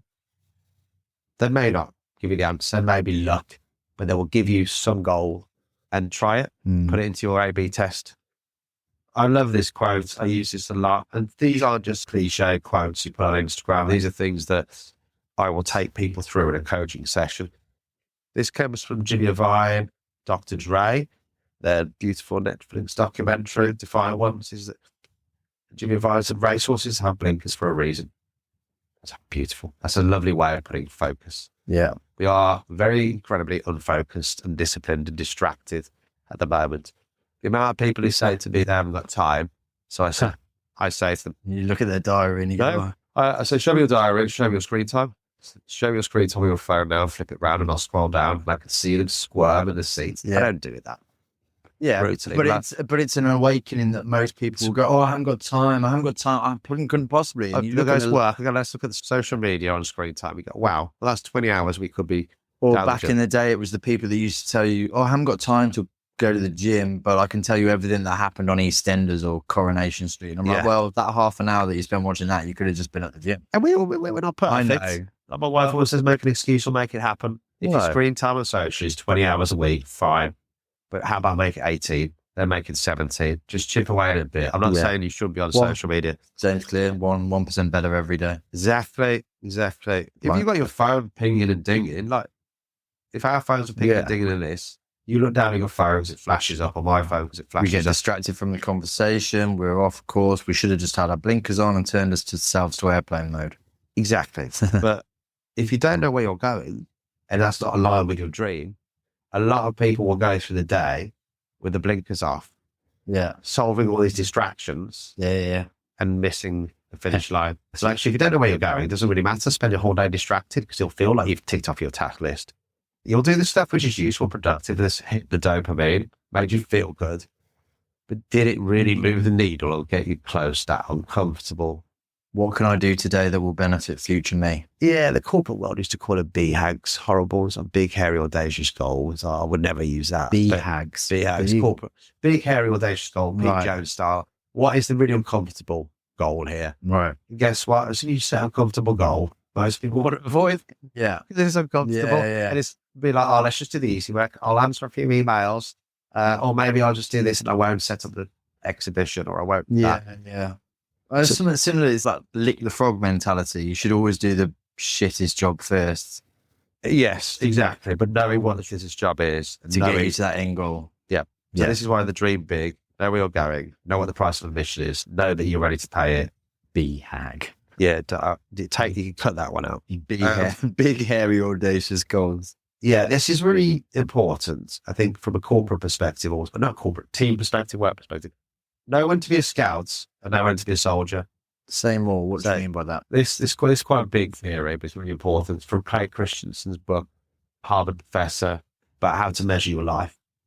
Okay. And it's something I discovered when I was working with Beavertown. And I work with a few clients who the brief is, I want to be innovative, but we don't want to risk the house. Right. So we've got a really successful product. It's doing really well. We want to be innovative, but we can't have everyone going crazy. So you should have realized when you're a one-man band, one-person band, a small company, CEO stands for Chief Everything Officer, you have to do it all. You haven't got the luxury of just... I can relate to that right now. Yeah, the hierarchy is you. You report to you. I'm the editor, I'm the podcaster, I'm the interviewer, I'm the marketer, I'm the accountant. Further down the line, you'll do less. But the important part of work is you've got to know when to find new stuff, explore, like a scout, like an artist that's creative with new ideas, or you have to know when to exploit.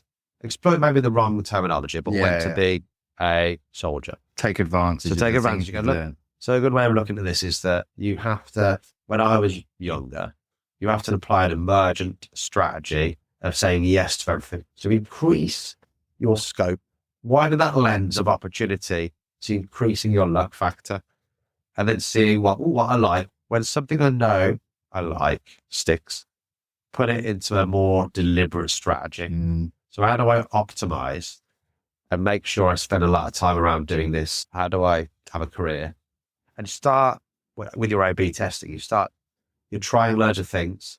You're only going to be successful if you've tried a lot of things. If you want a great idea, write 100 ideas. It's that way. That's how they used to do it in the ad world. So do a lot of work, load of experiments. That's how it sort of works. Edison was saying. Yeah. You can look in history, there's loads of that. So, the magic you're looking for is in the work you're Be the avoiding. scout, be out there, looking for the pioneer, whatever reference you want to use. Inputs. Increase that input. But when something lands, reel it in. Stop being a scout. Stop looking for new stuff. Stop looking for shiny new toys. Put the blinkers on. Exploit is the wrong word, but I think you have to be comfortable with the word exploit. Get that to market. So in other words, loads of people like my post. Loads of people like my products. Loads of people like this work at my exhibition. If it's that simple, photography exhibition, this piece of work everybody like. That one gets front and center. Price goes up. Do more versions of that. See what people like. Exploit it. Maximize it. Optimize it. Those two behaviors are completely different. When you're a scout, watching everything, a little bit Inputs, floating, experimenting. I traveling want the to world. see everything. Yeah. There's no outputs. There's all pure inputs. Or would you say you're more of a soldier now than a scout? I wouldn't say 50-50, it depends. But the way the world's changing so quick, you have to be scout mode, soldier mode. Often I say artist mode, soldier mode.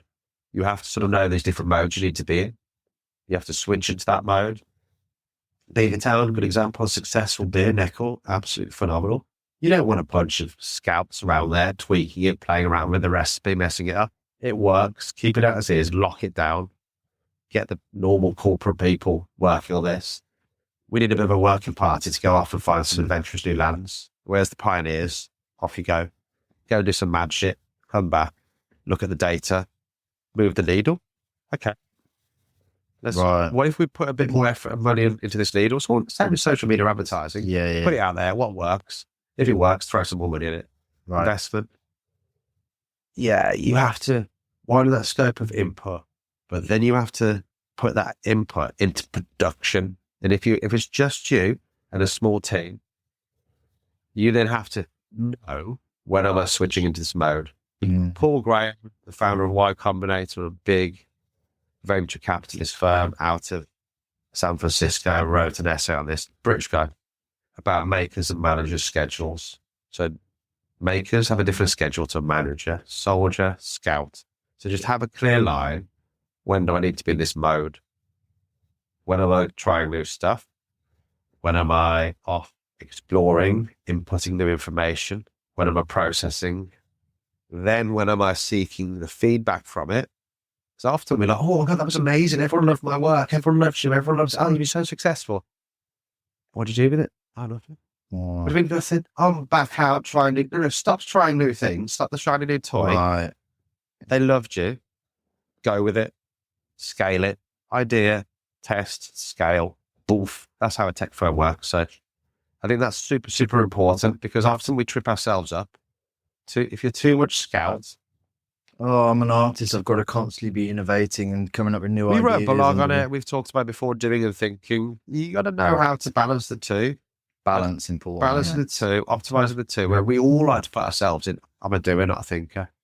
I'm a scout, not a soldier. I'm this, I'm that. But if you're pure soldier, you're only going to get so far. You need to have balance of both. You either need to pay someone to be a scout, or you need to stop your business and go back into soldier work, or go back into corporate. It's not for you. Yeah. You either have to do both of them or pay someone to do it for you. It's that sort of simple. And if you're not willing to get out your comfort zone, try this sort of stuff. And I've learned to love both sides and know when to be in each one. I still mess up. We're not perfect. I still obsess and overthink, and then I still go straight to the solution when I haven't done the thinking. Because I'm like even this, you can jump to some conclusions. But I think that there's a lot there. Oh, there's a hell of a lot for it. I mean, and I think all of them are so useful for... Hopefully there's an odd number, because I love an odd number. Maybe 11. I don't know, I didn't count, but I think all of those are going to resonate or hit with the audience that we've got, I'm sure.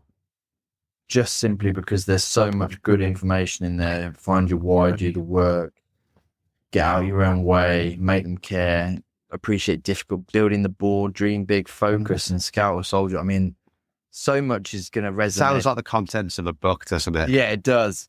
It does. When's the book coming out? I don't know. I'll ask AI to write it. But the purpose for this is if someone's telling you, here's the 7 tips to success, it's just generic. Yeah. It's like, clickbait almost, isn't it? It's like you've got to tune it and balance it for you. That's why this was hard. So, okay, well, let's look at what's common with everything I've ever done.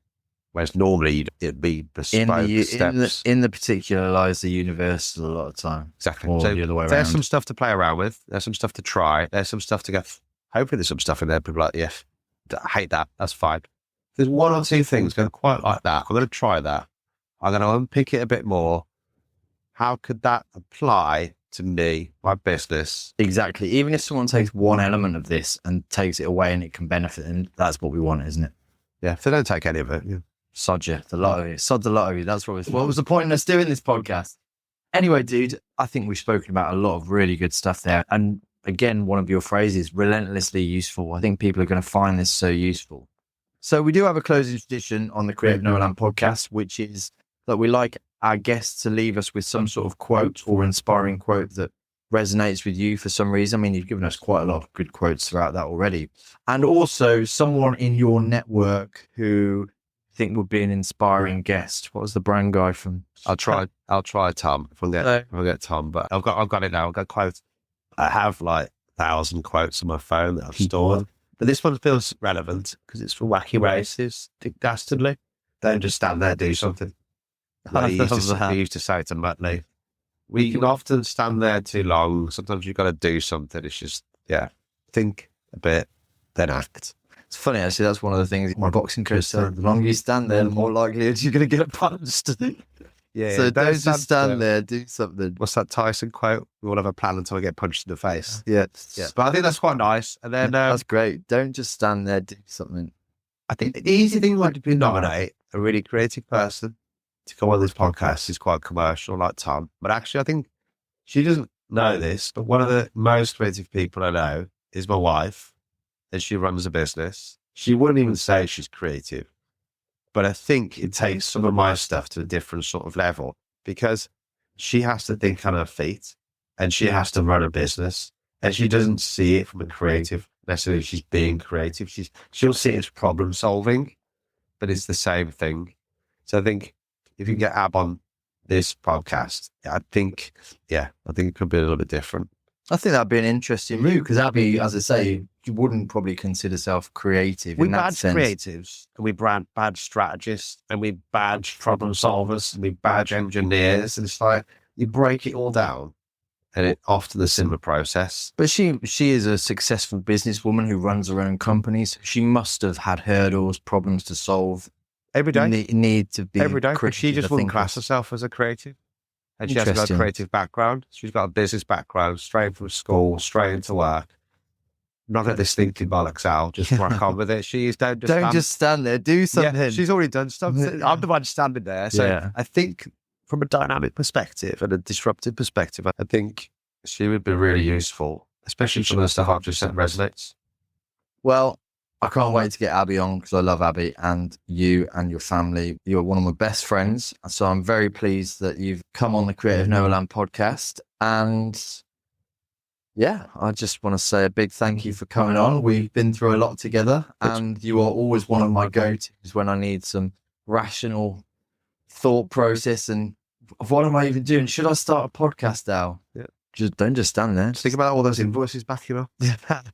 But that's the genius, isn't it? We studied at the same university, did creative thinking, but we've taken our creativity in very different paths. And I think that's an inspiring thing for listeners to see, hear, that it doesn't always have to be paint on a page to be creative. No, you have the tools. I say you have the tool in your back pocket to design the life you want, and you can paint the picture layer by layer, bit by bit. And that's, I think, a perfect place for us to end it. Lovely. Design the life that you want. Exactly. Thanks, man. Nice one, dude. Appreciate you being on. Thank you for listening to the Creative No Land podcast. If you found anything inspiring or useful in this episode, please consider subscribing or maybe sharing the episode with a friend. Anything you can do to help promote and support Creative No Land is so beneficial and I really appreciate it. Check out the website and sign up to the newsletter to be the first to know of everything that's going on here in Creative Nowhereland. Thanks again for listening, and until next time, explore, inspire, and create. Better to have a short life that is full of what you like doing than a long life spent in a miserable way.